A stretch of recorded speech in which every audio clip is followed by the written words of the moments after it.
Thank you very much indeed, Alison, and thank you very much to the Wheel for having me back. It's a great privilege, and I am lost in admiration at the work the Wheel and the voluntary sector continues to do in very difficult circumstances. Having worked in the sector for so many years, I know what it's like when, as somebody said, demand is rising and resources are going down. Everybody has my paper in your pack, so to obey the lady with the bell, I will try and talk you through some of the key points, and if we run out of time, you won't lose. You have the text of what I want to say. The main thing I wanted to address was the need for thoughtfulness. One of the curses of Irish society has been unthinkingness. I well recollect reading about Sean O'Farrell, who gave his young life to fight for the Republic and fought in the Civil War for the Republic and so on. He suddenly had this awakening that the people who were leading him couldn't describe what the Republic would be like. They had no coherent social philosophy. They couldn't, he said, put it on a threepenny bit, what they had taught. And that was a huge awakening for him. And that's why I opened the paper by saying there's nothing so practical as a good theory, as a good philosophy, as a good approach. As Eamon Dunphy might say, it's not just a good motto, but it's a great motto. Because in reforming our public services, we do need, and we've heard already this morning how we need values, but we do need a coherent theoretical perspective and clarity about the fundamental goals we as a society wish to strive for in the coming decades. And that's why I want to set out in the paper a radical new paradigm for public services, and to describe that paradigm as briefly and as quickly as I can, and discuss, maybe if we have time, some of the implications for what it might look in my own particular area of health services. I think Sean and other people have noticed the paradigm that was failed.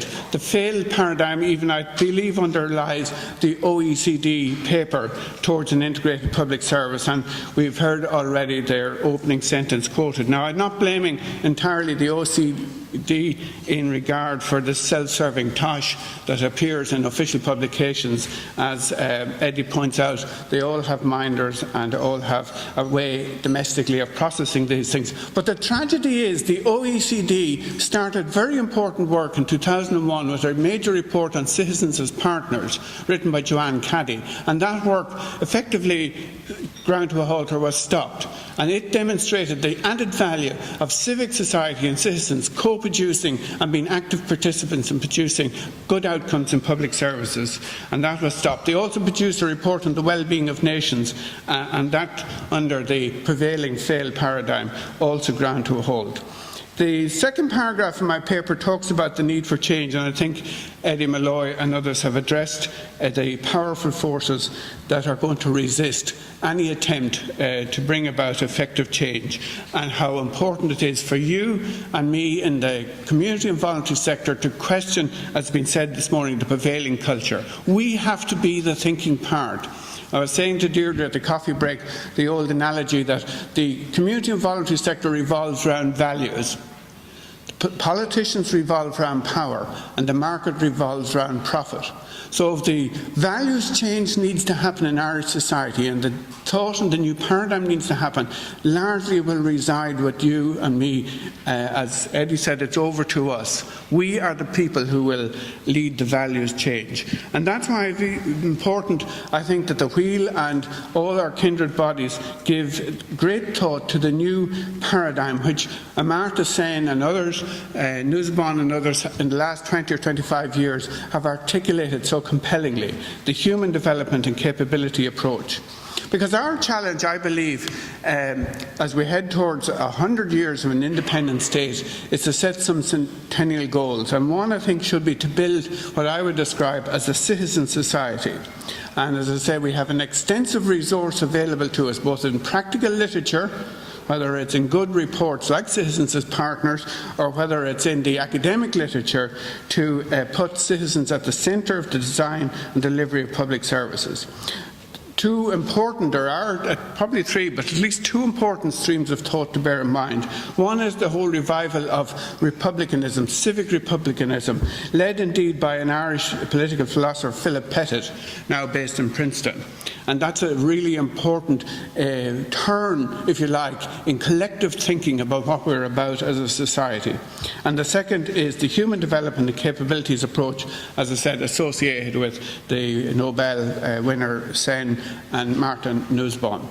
Now, you could add to that another stream maybe to deal with the revival within economics of looking at measures of happiness and well-being, and the whole revival of economic thinking in that regard. We haven't time for that, but perhaps at another conference we could look at where are we drawing, from what wells are we drawing inspiration and nourishment for the revolutionary change in our thinking that needs to happen in Irish society. The fundamental question, if you're looking at the human development and capability approach, is what are citizens actually able to do and to be? Because I believe the way we have run things in Irish society, and it's fitting in the way we're in Dublin Castle, because that was the centre of colonial administration, we have inherited a colonial dependent mindset and a clientelist system, one that's riddled, as we know, and has been with corruption. And all of these centralisation, corruption and clientelism erode citizenship. And what we have to get back to is thinking primarily about the citizen, Irish citizens, what are they able to do? And then put political and social arrangements in place that realise the wonderful capabilities of the human being, the expansion of people's capabilities. That has got to be the central question. It's not the technical stuff about how you deliver a school system. It's actually what happens within the school to produce young people who are active participants in a democratic society, and to focus on that. And that should be the key evaluative question that you ask. Eddie Malloy, I think, has done, and it's in your papers, in your pack, in the Lacela, the Wheel magazine, about the balanced scorecard. And that is actually a very important direction in which to go for thinking along these lines of measuring what's really important and creating a basis in our national understanding of what a really flourishing society ought to be. Aristotle knew this, so this is not new wisdom, this is old wisdom. Wealth is just but a means. It's not the end we're seeking, and too often we have made GNP and growth the end and have forgotten about human beings are the end. Human beings, the human development of Irish people is what we are driving towards. There are a number of key building blocks and core concepts that I set out that would be important in a citizen society, and you can use these rhetorically and not think about them, but they're absolutely fundamental. Issues like understanding really what the common good is about, the public thing in a republic, understanding the vital importance of inclusion, that citizens are directly involved in designing public services. All citizens who are involved or affected should be involved. Understanding how deliberative democracy ought to work, and how you build up citizens' competence and skills and information and knowledge, and trust citizens then to take good judgment. Because the will, experience shows the will. It's interesting in the We the Citizens little episode about bringing a citizens' jury, how their attitudes changed when they got briefed on taxes. Instead of opting for low taxes, they were opting for a higher level of taxes because they now understood some of the points I think Sean Healy was saying about the sort of society we have run under the neoliberal paradigm with this low tax model. Independence and non-denomination, how we need to create conditions which prevent citizens being in oppressive and dominating situations in economic and social life, the value of participation and equality. I'm sure you've all read The Spirit Level by Wilkinson and so on, the importance of having an equal society if you're to have a flourishing society. Now, these are extremely challenging concepts, and Eddie Malloy is absolutely right. They will meet fierce resistance. There are people in this society who have a stakeholding in the dysfunction, and they've done very well, and they're not easily going to give up. And if this community and voluntary sector want to take on this and become really active partners in designing and delivering public services that are affecting and building a citizen society, you've got to be up for a major battle and a major struggle in that. But I think if we understand that once, if we grasp that, the potential for citizen development which resides in the way we do public services, how that will transform the capability of Irish society. And that needs to happen at local community level and so on. What a nonsense it is to have 1,000 people standing outside Dáil learning about an A&E service in Roscommon. The health services in Roscommon should be designed with the people in Roscommon under a local democratic committee, fully informed with a transparent process that they get, as Sean pointed out, adequate primary care which will meet 90% of their needs. They will well understand if something goes wrong that they need a neurological centre, they'll be sent to Beaumont. They understand that. What they don't trust is our centralised corrupt system to deliver adequate health care. And I think if we think about the capabilities in the people there and what they could do for their own health, as I've been coming on to, it changes the whole paradigm of the way we do things in Irish society. And that is why the OECD study, which is beginning on co-producing services, is absolutely central and vital. I would argue they should have been doing this back when they were doing citizens as partners, but better late than never. Because good outcomes, whether it's in education or in health or in the environment or law and security or whatever, are co-produced with citizens. And I'll be giving the examples later on about the risk factors in health. Unless we change our behaviour and stop being the most alcoholic consuming society, unless we stop a third of our children being obese, 20% of our adult population being obese, unless we drive more safely and so on, we, the citizens, have got to take action and take responsibility and co-produce the good outcomes. They can't be delivered from Merrion Street. Although Merrion Street has pretended that they can centralise and control everything, they are actually, as John Stuart Mill says, dwarfing us as citizens. And I quote there Mill from his classic on liberty, where he says that a state that dwarfs its people can expect no great thing. And that is precisely the way we have done our services and public services and our political system in Ireland. So, on liberty bears reading again, because he prefaced William von Humboldt's words, which are another important guiding light, I believe, as a little epigraph before he wrote his key work on liberty. The leading principle towards which every argument unfolded in these pages directly converges is the absolute and essential importance of human development in its richest diversity. And that, as I said, this human development capability approach, although it's been tremendously added to by Sen and a lot of other thinkers, is not new. I mean, this is good, sound wisdom about how you build a flourishing society. So in designing public services, we need to ask how we are assisting the essential human functionings and capabilities. And that is the key question there. Is that me?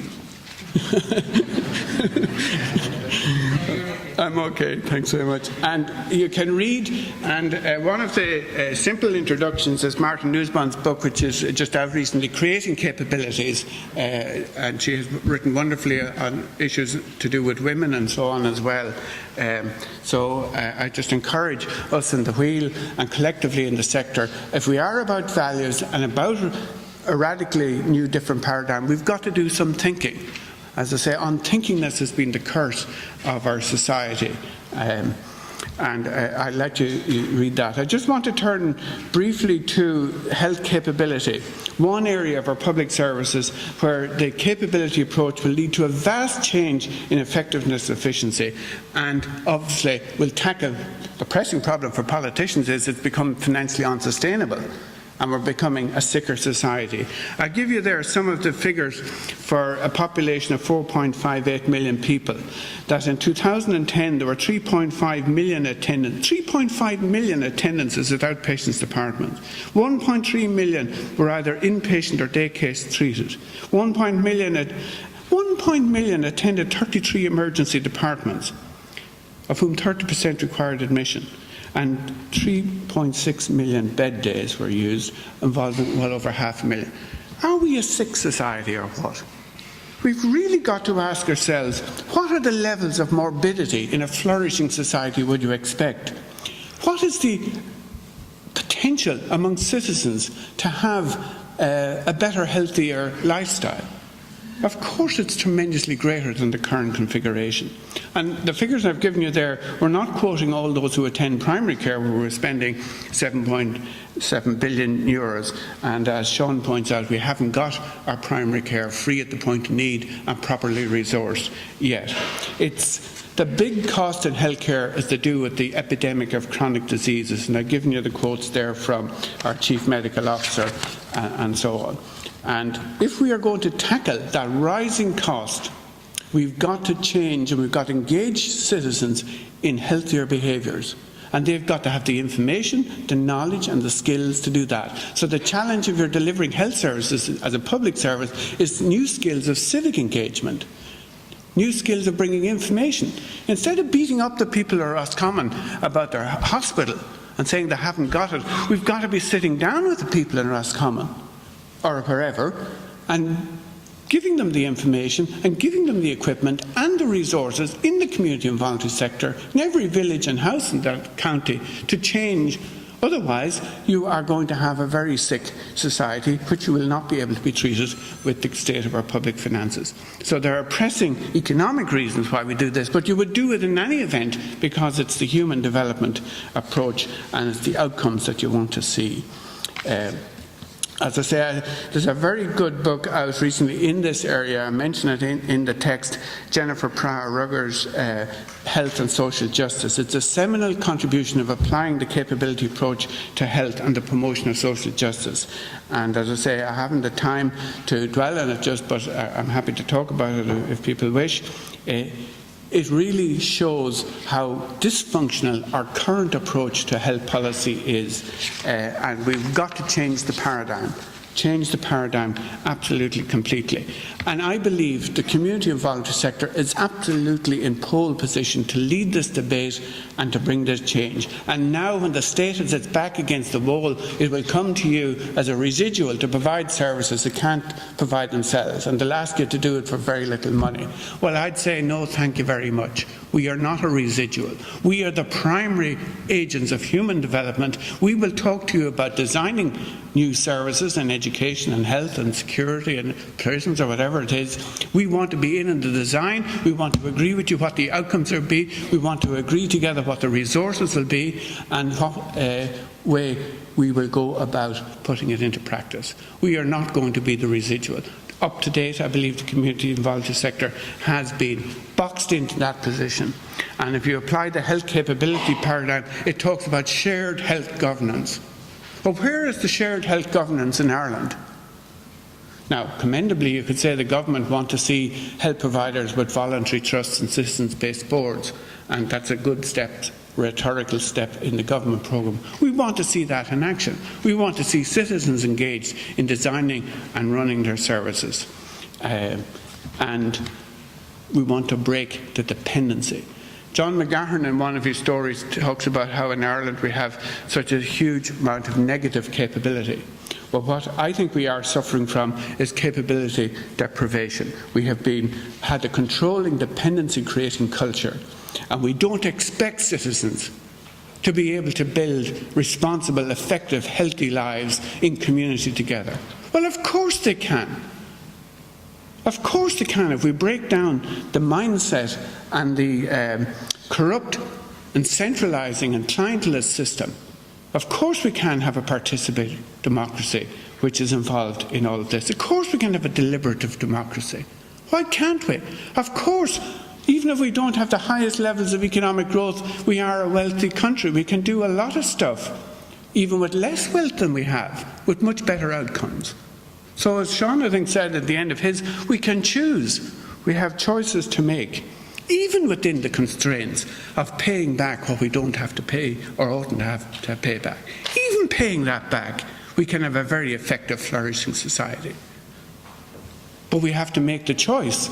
And that's where the wheel and you in the community and voluntary sector need to get very clear on what the vision is and what is the means to achieve that vision. If we continue to do what we've always done, we will continue to get what we've always got. And we've got to make it, I think Eddie said it's over to us. We've got to make the choices. I'm skipping a good deal in the health capability one. You can read it yourself about how people stress the importance of social solidarity, and that's where comprehensive health insurance comes in as a model of citizen solidarity, where the well help those who aren't so well, the able help those who suffer some form of disability, and we insure collectively the risks and so on. We have, I was chatting with Deirdre there, and we're saying, instead of talking about a public services, let's talk about a public purpose sector. We all share this together. It's not just those who have a statutory responsibility. We share this collectively with the voluntary sector. So it's a public purpose sector, and people want to be involved. Social interaction, the common good and sustainability. So if we even began to apply that well-being test to reforming our public services, it would go a long way in raising this key question: what are people able to do and to be, and what do we expect? Over 10 years ago, I published a book on citizenship and public services, looking at this particular area and raising the vision of a civic republican society and how would the community and voluntary sector relate to providing public services. Because I was coming out of a 10-year battle with the new hospital in Tala to see could a citizen-based board run a public service. And we have never been forgiven for formally winning that battle. The issue is that the state system does not want citizens in control of public services. That was our experience. And we've got to turn that round. We've got to release the potential, the voluntary potential very often in people, to deliver quality services. And the key argument I was making, I would make it even stronger now. Dr. Mary Redmond, who founded the Wheel, wrote in her foreword to that book, she said, all voluntary organisations, as part of an aspiring third sector, need to seek and define values that go beyond themselves, such as the common good, a process that will lead to greater independence as well as synergy within the sector. And that's something we have missed and the Wheel brings to the party. And ultimately, a more fruitful interdependence, genuine citizenship-based partners with the state and market sectors. I spell out just at the end of the paper 4 broad approaches. Obviously, you can have the philanthropic approach where charity steps in to fill a gap. You can have the protest approach, where people just see yourself as protesting on behalf of good causes, advocacy. You can have the self-help or cooperative approach, or you can have the co-production approach. There are different models of how you imagine the voluntary sector relating to the state in the provision of services. And I would argue strongly that the co-production approach, or what I described in the book as the active partnership model, is the one to break this dependency partnership model. And to take up, for example, Brian Hayes' invitation on the heritage and say, yes, we will sit down with you as equal partners to design how this service and access and heritage should be. And we want to get in at that base, not just at the hind end when you're now out of money and you want somebody to run them cheaply or whatever. So there needs to be a very clear approach by the sector to the government at this stage. In the report that was done in the National Economic and Social Forum on adding quality to public services, I reiterate in the paper the clear framework for factors driving public participation, because the naysayers and those who vested in the dysfunctional system would say, oh, the people don't want to do that, the people who aren't capable of that, the people don't want to be involved. Well, if you have a proper framework, you will maximise effective public participation. I mean, isn't it a tragedy that we've spent 6 years thinking about a national children's hospital and we've never engaged the public, never satisfactorily engaged the public? And so, no matter how good all of the other reports and processes, and we've had enough of them, are, the public still haven't been given the information and haven't been given a say, or haven't even been consulted, never mind have a controlling decision on it. There are some questions then at the end that this approach applies for us. Have we a vision of a flourishing society? Can we describe it, articulate it, discuss it? Is the sector prepared to move away from its residual role into a much stronger proactive role, designing services? Is it up to and willing to empower citizens and want to develop their capabilities and learn new skills to do that? Is the sector able to articulate clearly how the better outcomes will come if we co-produce the services? Will heritage be better if we get involved? I believe it will, but we've got to demonstrate that clearly. Is the sector prepared to advocate for really radical reform, take on the issues that Eddie Malloy was raising? Or are we part of the problem because we're vested in the current dysfunction and we just want a few crumbs from the table, and we've become so public sector dependent that we are stuck? I think the wheel and the leadership in the community and voluntary sector, if it puts its mind to, can deliver a radical change. And it's very encouraging that this conference hopefully starts that debate. Thanks very much.